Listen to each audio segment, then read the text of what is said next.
Good morning traders അരീനയുടെ pre market റിപ്പോർട്ടിലേക്ക് ഏവർക്കും സ്വാഗതം. നിങ്ങളോടൊപ്പം ഞാൻ റഷീദ് തായ്ലാർ. ഇന്ന് 2024 സെപ്റ്റംബർ 27 വെള്ളിയാഴ്ചയാണ്. ഒരു വാരാന്ത്യമാണ്. സെൻസെക്സിൻ്റെ എക്സ്പയറി ദിവസമാണ്. കൂടാതെ നിഫ്റ്റിയിൽ റീജിഗ് നടക്കുന്ന ദിവസം കൂടിയാണ്. എന്താണ് റീജിഗ് എന്നൊക്കെയുള്ളത് നമുക്ക് നോക്കാം. ദെൻ പ്രധാനപ്പെട്ട ഹൈലൈറ്റ്സിലേക്ക് പോവുകയാണെങ്കിൽ നിഫ്റ്റി പറന്നു പോവുകയാണ്. അത്ര പവർഫുൾ ആയിട്ടുള്ള ഒരു ബുള്ളിഷ് മോഡിലാണ് നിഫ്റ്റി പോയിക്കൊണ്ടിരിക്കുന്നത്. ഇപ്പോൾ നമ്മൾ ഈ ഒരു ട്രെൻഡ് ലൈൻ വരച്ചിട്ട് അന്ന് നമ്മൾ സ്റ്റാർട്ട് ചെയ്ത ദിവസം പറഞ്ഞത് 1000 പോയിന്റിൻ്റെ ഒരു റാലി കിട്ടും. 25,500 മുതൽ 506, 25,506 ആയിരുന്നു ബ്രേക്ക്ഔട്ട് പോയിന്റ് കിട്ടിയിരുന്നത്.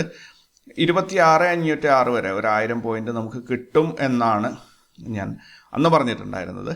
അപ്പോൾ 26,200 ഇപ്പോൾ ഓൾറെഡി എത്തിയിട്ടുണ്ട്. ഇനി ഒരു 300 പോയിന്റ് കൂടി കയറിപ്പോയി കഴിഞ്ഞാൽ നമ്മൾ ടാർഗറ്റ് എത്തും. ഇതിനേക്കാൾ ഏറ്റവും അപകടകരമായ അല്ലെങ്കിൽ ഏറ്റവും ഇൻട്രസ്റ്റിംഗ് ആയ മറ്റൊരു കാര്യം ഞാൻ പറഞ്ഞുതരാം. ആരും ഇത് ആവർത്തിക്കരുത്. പക്ഷെ ഒരു സുഹൃത്ത്, എന്നെ കേൾക്കുന്ന ഒരു സുഹൃത്ത്, അതായത് ഈ ദിവസം 26,500 ബ്രേക്ക് 25,506 ബ്രേക്ക് ചെയ്യുകയാണെങ്കിൽ നിഫ്റ്റി 1000 പോയിന്റ് മുകളിൽ കയറും എന്ന് ഞാൻ ഇതിൽ പറഞ്ഞിരുന്നു. ഇതൊരു ടെക്നിക്കൽ അനാലിസിസിൻ്റെ അല്ലെങ്കിൽ ഒരു ഇത്തരം അടയാളങ്ങൾ സൂചിപ്പിക്കുന്ന കാര്യം ഞാൻ പറയുന്നതാണ്. അതിന് പ്രോബബിലിറ്റി, അത് നടക്കണമെന്ന് ഒരു ഉറപ്പുമില്ല. അതിനകത്ത് പരാജയങ്ങൾ, അബദ്ധങ്ങൾ സംഭവിച്ചു പോയേക്കാം.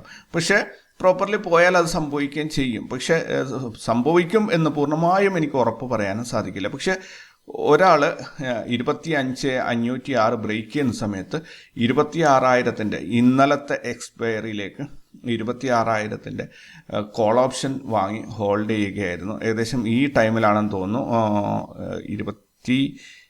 12 സെപ്റ്റംബർ 12-നോ 13-നോ ആണ് അദ്ദേഹം അത് വാങ്ങിച്ചതെന്ന് എന്നോട് പറഞ്ഞത്.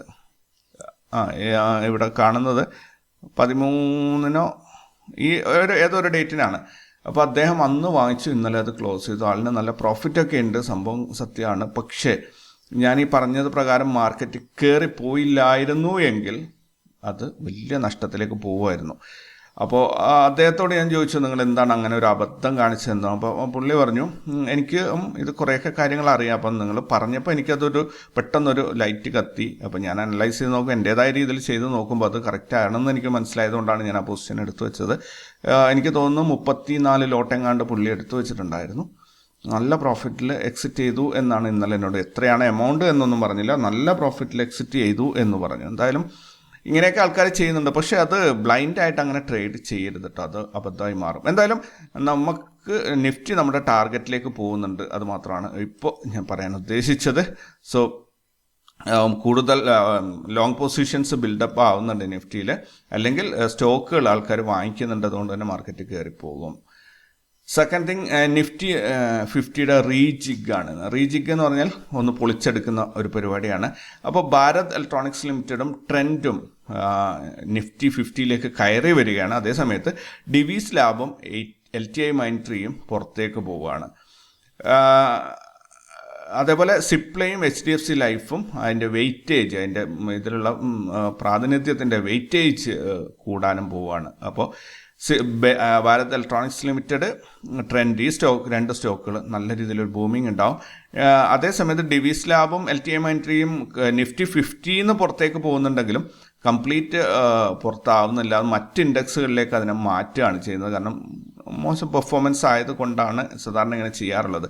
അപ്പോൾ ഇവിടെ നമ്മൾ കാര്യം ശ്രദ്ധിക്കേണ്ടതെന്ന് പറഞ്ഞാൽ, നിഫ്റ്റി 50യിൽ 2 സ്റ്റോക്കുകൾ ഒരല്പം മോശമാകുമ്പോൾ തന്നെ NSEയുടെ കൗൺസിൽ അതിനടുത്ത് വെളിയിൽ കളഞ്ഞിട്ട് നല്ല പെർഫോം ചെയ്യുന്ന 2 സ്റ്റോക്കുകൾ നമ്മൾ അതിനകത്തേക്ക് ആഡ് ചെയ്തു. അപ്പോൾ നിഫ്റ്റി ലക്ഷ്യം വയ്ക്കുന്നത് മുകളിലോട്ട് മാത്രം പോകാനാണ്, ഒരിക്കലും താഴോട്ട് പോകാനല്ല എന്ന കാര്യം നമ്മൾ ഓർത്തിരിക്കണം.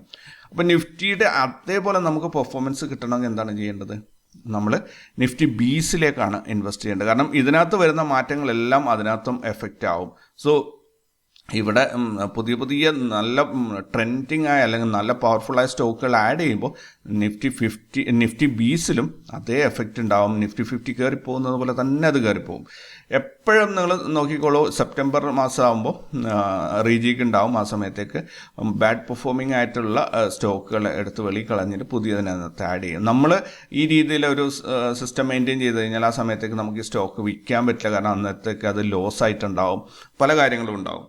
അപ്പോൾ അതിനേക്കാളും നല്ലത് നിഫ്റ്റി ബീസ് ഫോളോ ചെയ്യുന്നതാണ്. അപ്പോൾ തീർച്ചയായിട്ടും അത് നിങ്ങൾക്ക് യൂസ്ഫുൾ ആകുമെന്നാണ് പ്രതീക്ഷ. അതേപോലെ സിപ്ലയും HDFC ലൈഫും ഇന്ന് നല്ലൊരു കുതിപ്പുണ്ടാവാൻ സാധ്യതയുണ്ട്. ബാങ്ക് നിഫ്റ്റിയുടെ റീജിക്കാണ്, നിഫ്റ്റി നെക്സ്റ്റ് 50യുടെ റീജിക്കാണ്, അങ്ങനെ കുറേ നടക്കുന്നുണ്ട്. ബന്ധൻ ബാങ്ക് പുറത്തേക്ക് പോവാണ് നിഫ്റ്റി 50ന്ന്. അതിന് പകരം കാനറ ബാങ്കാണ് കയറി വരുന്നത്, അകത്തേക്ക് വരുന്നത്.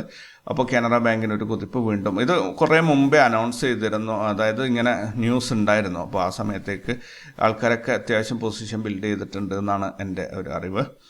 ദെൻ ഇൻട്രാഡേ ചെയ്യുന്നവർക്ക് Nuvama wealth, Torrent pharma, Piramal enterprises, RailTel corporation, ഇത്രയും സ്റ്റോക്കുകളാണ് ന്യൂസിൽ ഹൈലൈറ്റ് വന്നിട്ടുള്ളത്. കൂടാതെ ഞാൻ ഇതിൻ്റെ മുൻപ് കുറച്ച് റേഞ്ചിങ്ങിൽ വരുന്ന സ്റ്റോക്കുകളും പോകുന്ന സ്റ്റോക്കുകളും പറഞ്ഞിരുന്നു.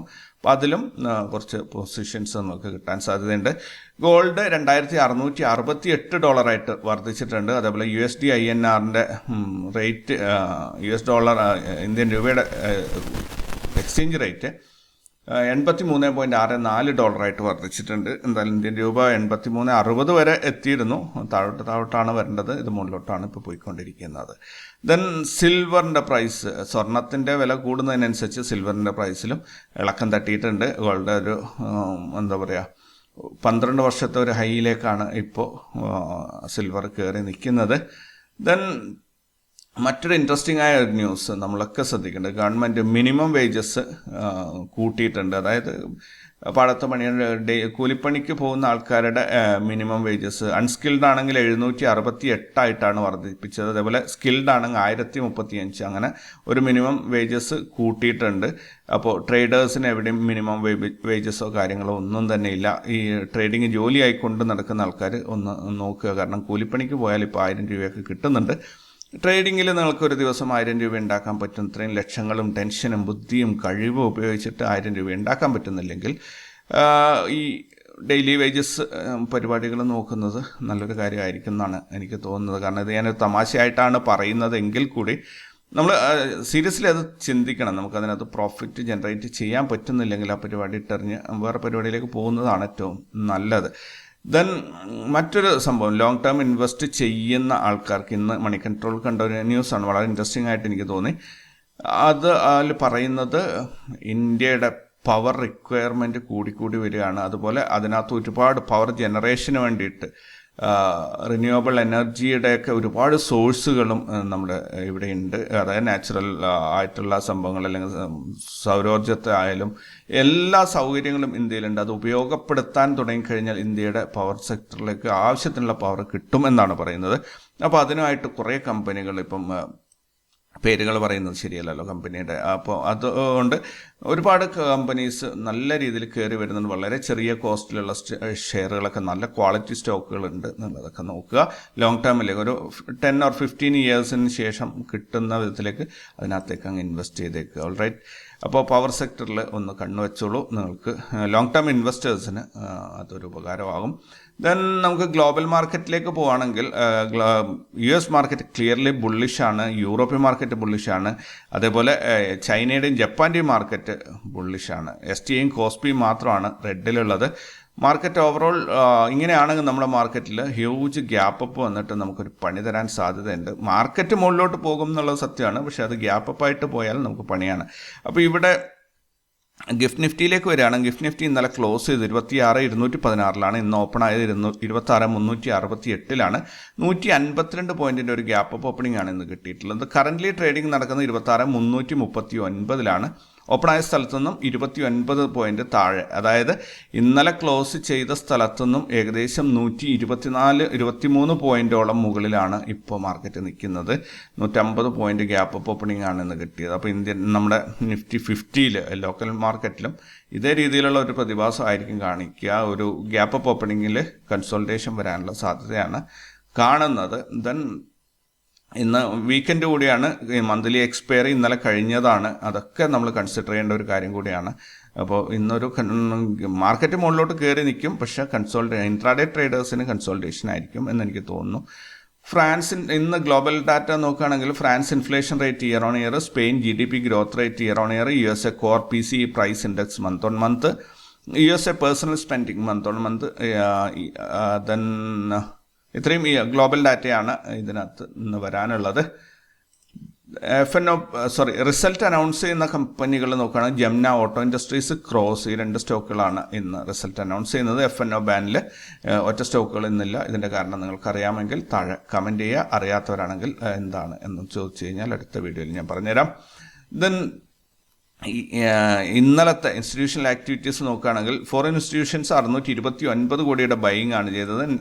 ഡൊമസ്റ്റിക് ഇൻസ്റ്റിറ്റ്യൂഷൻസ് 2405 കോടിയുടെ ബൈയിങ് ആണ് ചെയ്തത്. അങ്ങനെ മൊത്തത്തിൽ 3035 കോടിയുടെ ബൈയിങ് ആണ് ഇന്നലെ ഇന്ത്യൻ മാർക്കറ്റിൽ നടന്നത് ഇൻസ്റ്റിറ്റ്യൂഷൻസിൻ്റെ ഭാഗത്തുനിന്ന്. മൊത്തത്തിൽ ഈ മാസത്ത് 44,752 കോടിയുടെ ബൈയിങ് ആണ് ഇൻസ്റ്റിറ്റ്യൂഷൻസ് ചെയ്തിരിക്കുന്നത്. സൂപ്പറായിട്ട് പണം പമ്പ് ചെയ്യാണ് ചെയ്യുന്നത്. അതിനകത്ത് ഫോറിൻ ഇൻസ്റ്റിറ്റ്യൂഷൻസ് തന്നെയാണ് മുകളിൽ നിൽക്കുന്നത്. 26,000 കോടിയുണ്ട്, ഡൊമസ്റ്റിക് 18,000 കോടിയുണ്ട്. എന്തായാലും അവർ ശരിക്കും ഇന്ത്യൻ മാർക്കറ്റിലേക്ക് പണം പമ്പ് ചെയ്യുന്നുണ്ട്.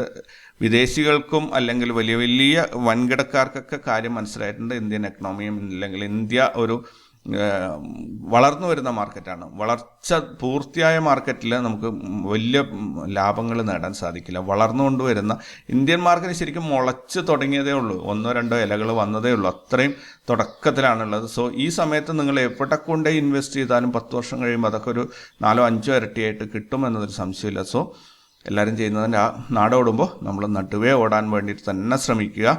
ദെൻ ഇന്നലത്തെ നിഫ്റ്റിയുടെ മാർക്കറ്റ് ഒന്ന് ഓടിച്ച് നോക്കുകയാണെങ്കിൽ 26,005 ഇന്നലെ ഓപ്പൺ ആയത്. അവിടെ നിന്ന് 210 പോയിന്റ് മുന്നേറ്റത്തിൽ 26,216 ക്ലോസ് ചെയ്തു. 5 ദിവസം കൊണ്ട് നിഫ്റ്റിയിൽ 809 പോയിന്റിൻ്റെ ഒരു മുന്നേറ്റം ഉണ്ടായി. ഈ മാസത്തിൽ 882 പോയിന്റിൻ്റെ ഒരു മുന്നേറ്റമാണ് കിട്ടിയത്. ഇന്നലെ നിഫ്റ്റിയിൽ നോർമൽ CPR ആയിരുന്നു, പക്ഷേ പ്രൈസ് ആക്ഷൻ അതിനെ ക്രോസ് ചെയ്തിട്ടില്ല. സോ ഇന്ന് നോർമൽ CPR ആണ്. പ്രത്യേകിച്ച് അത്ഭുതങ്ങളൊന്നും അതിനകത്ത് പറയാനില്ല. പക്ഷേ ഇന്നലെ വെറിൻ CPR ഉണ്ടായതുകൊണ്ട് മോസ്റ്റ് പ്രോബ്ലി ഇന്നല്ലെങ്കിൽ നാളെ CPRന് പ്രൈസ് ആക്ഷൻ വന്ന് ക്രോസ് ചെയ്യുന്ന ഒരു കാഴ്ച നമ്മൾ കാണും. ഇന്ത്യ വിക്സ് ഇന്ന് സ്റ്റാർട്ട് ചെയ്യാൻ പോകുന്നത് 12-ലാണ്. വിക്സ് അതായത് വൊളാറ്റിലിറ്റി കുറഞ്ഞു വരികയാണ്. 12ഉം ഓക്കെയാണ്, കുഴപ്പമൊന്നുമില്ല. 12ന് താഴോട്ടൊക്കെ വന്നു കഴിഞ്ഞാൽ നമുക്ക് കാര്യമായ മൊമെൻറ്റം കിട്ടില്ല എന്നുള്ളതാണ് പ്രശ്നം. പുട്ട് കോൾ റേഷ്യോ നിഫ്റ്റിയുടേത് 1.3 ആണ് വന്നിരിക്കുന്നത്. നമ്മുടെ മീറ്റർ സൂചിപ്പിക്കുന്ന പോലെ നല്ല രീതിയിൽ മുകളിലോട്ട് ഹയർ സൈഡിലേക്കാണ് സൂചിപ്പിക്കുന്നത്. 26,500 30 ലക്ഷം കോള് റൈറ്റ് ചെയ്തിട്ടുണ്ട് ഹയസ്റ്റ് ആയിട്ട്. അതേസമയത്ത് 26,000 60 ലക്ഷം പുട്ടാണ് റൈറ്റ് ചെയ്തിട്ടുള്ളത്. മാർക്കറ്റ് മുകളിലോട്ട് പോകും എന്നാണ് ഓപ്ഷൻ റൈറ്റേഴ്സ് ചിന്തിക്കുന്നത് എന്നാണ് ഇതിൽ നിന്ന് നമ്മൾ മനസ്സിലാക്കേണ്ടത്. ബാങ്ക് നിഫ്റ്റി ഇന്നലെ 329 പോയിന്റിന് മുന്നേറ്റം ഉണ്ടാക്കി. ഫിൻ നിഫ്റ്റി 190 പോയിന്റിന് മുന്നേറ്റം ഉണ്ടാക്കി. സെൻസെക്സ് 668 പോയിന്റിന് മുന്നേറ്റം ഉണ്ടാക്കി. മിഡ് ക്യാപ്പ് 33 പോയിന്റിന് നഷ്ടവും ഉണ്ടാക്കിയിട്ടുണ്ട് ഇന്നലെ. എന്തായാലും ഇന്ന് നമുക്ക് സെൻസെക്സിൻ്റെ എക്സ്പയറിയാണ്. അപ്പോൾ ഇന്നലത്തെ മാർക്കറ്റ് നമ്മൾ നിഫ്റ്റിയുടെ മൂവ്മെൻറ്റ് എങ്ങനെ ഉണ്ടായിരുന്നു നോക്കാം. ഇന്നലെ ഒരു ഫ്ലാറ്റ് ഓപ്പണിങ്ങിൽ മാർക്കറ്റ് ഓപ്പണായി. ദെൻ ഇന്നലെ ഡേ ഹൈ പ്രതീക്ഷിച്ച ആ ഒരു ലെവലിലേക്ക് മാർക്കറ്റ് കയറിപ്പോയി അവിടെ ക്ലോസ് ചെയ്തു. അതിൻ്റെ മുകളിലൊക്കെ പോയിട്ടോ 26,254 255 വരെയൊക്കെ കയറിപ്പോയിട്ടുണ്ട്. അപ്പോൾ 250 26,250 വരെയും കയറിപ്പോയിട്ടുണ്ട്. സോ ഇവിടെ നിന്ന് ഒരു ഫർദർ ഒരു ഗ്യാപ്പ് അപ്പ് 26,500 ലെവലിലേക്ക് ഇന്ന് എത്തും എന്നാണ് ഞാൻ പ്രതീക്ഷിക്കുന്നത്. കാരണം മാസം തീരുകയാണല്ലോ. ഇന്ന് 27 ഇനി ഒരു ട്രേഡിംഗ് ഡേ കൂടി നമുക്ക് കിട്ടും തിങ്കളാഴ്ച. അത് കഴിഞ്ഞാൽ പിന്നെ പുതിയ മാസമാണ്. 2-ാം തീയതി അവധിയാണ്. ചൊവ്വാഴ്ച കഴിഞ്ഞാൽ പിന്നെ ബുധനാഴ്ച അവധിയാണ്. വ്യാഴം വെള്ളി അങ്ങനെ അടുത്ത ആഴ്ചയിൽ 4 ട്രേഡിംഗ് ഡേയ്സേ ഉള്ളൂ. ഗാന്ധി ജയന്തിയാണ് ഒക്ടോബർ 2. അപ്പോൾ ഇന്ന് സെൻസെക്സിൻ്റെ എക്സ്പയറി ഡേ ആണ്. പ്രത്യേകിച്ച് വലിയ സംഭവങ്ങളൊന്നും അതിനകത്ത് പറയാനില്ല. കാരണം നോട്രേഡ് സോൺ തന്നെ വലിയൊരു സോണാണ് നമുക്കിവിടെ കിട്ടുന്നത്. ഒന്നുകിൽ നിങ്ങൾ ഇതിനെ നോട്രേഡ് സോണിനെ ചെറുതാക്കിയിട്ട് ഇത് 3 റെസിസ്റ്റൻസ് ലെവലായിട്ട് കണക്കൂട്ടണം. അതേപോലെ ഇതിൻ്റെ വാല്യൂസ് ഞാൻ പറഞ്ഞുതരാം. ഇവിടെ നോട്രേഡ് സോണിനെ ഇത് മാത്രമായിട്ട് കണക്കൂട്ടി വെക്കുക. അപ്പോൾ സ്വാഭാവികമായിട്ടും 85,518 523 എന്നുള്ള സോൺ നോട്രേഡ് സോണായിട്ട് വയ്ക്കുക. 85 624 610 എന്നുള്ള സോണിന് ഒരു റെസിസ്റ്റൻസ് സോണായിട്ട് കണക്കൂട്ടുക. അതേപോലെ 85 730 735 എന്നുള്ള ഈ ഒരു സോണിനെ ഒരു റെസിസ്റ്റൻസ് പോയിന്റ് ആയിട്ട് കണക്കൂട്ടുക. യെസ്റ്റർഡേ ഹൈയിൽ സ്വാഭാവികമായിട്ടുണ്ടാകുന്ന ഒരു റെസിസ്റ്റൻസ് ഇന്നും ഫീൽ ചെയ്യാൻ സാധ്യതയുണ്ട്. ദെൻ മാർക്കറ്റ് താഴോട്ട് വരികയാണെങ്കിൽ ഇന്നത്തെ ഡേ ലോ എന്ന് പറയുന്നത് 85,288 വരെയും മാർക്കറ്റ് ഇറങ്ങി വരാനുള്ള ഒരു സാധ്യതയുണ്ട്. ഇൻ കേസ് ഇറങ്ങി വരികയാണെങ്കിൽ മാത്രം ഇത്രയും റെസിസ്റ്റൻസ് സപ്പോർട്ട് ലൈനിന് മാർക്കറ്റ് ഒരു ഗ്യാപ്പ് അപ്പ് ഓപ്പണിംഗ് തരികയാണെങ്കിൽ ഇതൊക്കെ സപ്പോർട്ട് ലൈൻ ആയിരിക്കും. അതിനൊക്കെ കട്ട് ചെയ്ത് ഇവിടെ വരെ വരിക എന്നുള്ളത് ഒരു അത്ഭുതമായിരിക്കും. ദെൻ ഇന്നത്തെ മാർക്കറ്റിനെ കുറിച്ച് ശരിക്കുള്ള ഒരു വ്യൂ പറയുകയാണെങ്കിൽ ഞാൻ പ്രതീക്ഷിക്കുന്നത് മാർക്കറ്റ് ഈ ഭാഗത്ത് എവിടെയെങ്കിലും ഓപ്പണായിട്ട് മാക്സിമം 86,385 പോയേക്കാം. ഇവിടെ നിന്ന് ഒരു സൈഡ് വൈസ് ഇങ്ങനെ പോകാനാണ് സാധ്യത. എന്തായാലും യെസ്റ്റർഡേ ഹൈയുടെ മുകളിൽ ഒരു ഓപ്പണിംഗ് വരും എന്നാണ്. 85,930 മുകളിൽ ഈ ഒരു ലൈനിൻ്റെ മുകളിൽ ഓപ്പണിംഗ് വരും. ഒരു പക്ഷേ ഇന്ന് CPRനെ ടെസ്റ്റ് ചെയ്യാൻ ഇവിടം വരെ മാർക്കറ്റ് ഇറങ്ങി വന്നേക്കാം. കാരണം ഇന്നലെ വിർജിൻ CPR ആയിരുന്നു. 2 ദിവസം വിർജിൻ വന്നാൽ 3-ാമത്തെ ദിവസം ഉറപ്പായിട്ടും അത് കട്ട് ചെയ്യും. 3-ാമത്തെ ദിവസം മുതൽ 4-ാമത്തെ ദിവസം കട്ട് ചെയ്യും. 4 ദിവസത്തിൽ കൂടുതൽ ഇതുവരെയും പോയിട്ടില്ല. സോ ഇതാണ് അവസ്ഥ. സോ ഒന്ന് നോക്കി കണ്ട് ട്രേഡ് ചെയ്യുക. കാരണം ഒരു സൈഡ് വൈസിൽ മെൽറ്റായി പോകാനാണ് സാധ്യത. അപ്പോൾ ഓപ്ഷൻ സെല്ല് ചെയ്യുന്നവർക്ക് ചിലപ്പം നല്ല പ്രോഫിറ്റ് ഉണ്ടാകും. ഇത് ഞാൻ ഈ പറഞ്ഞതിൽ ചിലപ്പോൾ കംപ്ലീറ്റ്ലി തെറ്റിപ്പോകാനുള്ള എല്ലാ സാധ്യതയുണ്ട്. അതുകൊണ്ട് ഞാൻ പറയുന്നത് കേട്ട് നിങ്ങൾ ബ്ലൈൻഡായിട്ട് ട്രേഡ് ചെയ്യരുത്. നിങ്ങൾക്ക് അനാലിസിസ് അറിയുമെങ്കിൽ നിങ്ങൾ മാർക്കറ്റ് ഓപ്പൺ ആയതിനു ശേഷം അനലൈസ് ചെയ്യുക. എന്നിട്ട് അതിനനുസരിച്ച് നിങ്ങളുടെ ട്രേഡ് പ്ലാൻ ചെയ്യുക. All right. അപ്പോൾ നമുക്ക് കൂടുതൽ വിശേഷങ്ങളും വാർത്തകളൊക്കെ ആയിട്ട് ഇനി അടുത്ത വീഡിയോയിൽ കാണാം. അതുവരേക്കും you take care and by.